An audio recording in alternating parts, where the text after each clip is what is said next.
ఈరోజు ఎవరైతే స్వయం ప్రకటితంగా మేధావులు అని చెప్పుకుంటున్నటువంటి వ్యక్తులు ఎవరైతే ఉన్నారో వివిధ ఛానళ్లలో సంబంధించినటువంటి యూట్యూబ్ మాధ్యమాల్లో శ్రీమతి కవిత గారిని కించపరిచే విధంగా వ్యక్తిగతమైనటువంటి దూషణలకు కూడా పాల్పడుతున్నటువంటి వి ప్రకాష్ను తెలంగాణ జాగృతి ఇవాళ హెచ్చరిస్తోంది.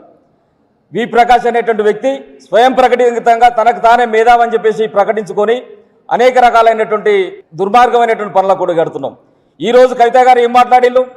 కవిత గారు మాట్లాడినటువంటి అంశాలపైన చర్చ పెట్టాల్సినటువంటి మేధావి కవిత గారి యొక్క వ్యక్తిగతమైనటువంటి అంశాలు మాట్లాడేటువంటి స్థాయికి దిగజారినవనంటే నీ వెనుక ఎవరుండి మాట్లాడిస్తున్నలో ఈరోజు తెలంగాణ జాగృతికి మొత్తం కూడా తెలుసు.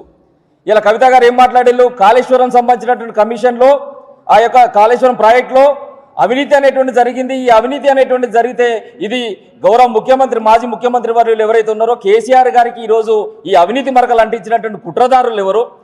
ఇలా ఇరిగేషన్ శాఖ మంత్రులుగా ఆ రోజున పనిచేసినటువంటి హరీష్ రావు గారు, బహుళజాతి సంస్థలైనటువంటి కాంట్రాక్టర్ సంబంధించినటువంటి తీసుకొచ్చినటువంటి సంతోష్ రావు గారు, మెగా కృష్ణారెడ్డి, ఎల్ఎన్టీ లాంటి నిర్మాణ సంస్థలు దీంట్లో భాగస్వామ్యం అని చెప్పేసి కవిత గారు మాట్లాడితే నీకు చేతనైతే వాటిపైన ఇలా నీ పదనైనటువంటి పదాలు ఏమన్నా ఉన్నా కానీ నీ భావదారిద్ర్యం ఏమైనా ఉంటే దానిపైన చూపించుకోవాలి. వి ప్రకాష్ ఈరోజు కవిత గారి పైన వ్యక్తిగతంగా మాట్లాడుతున్నావు.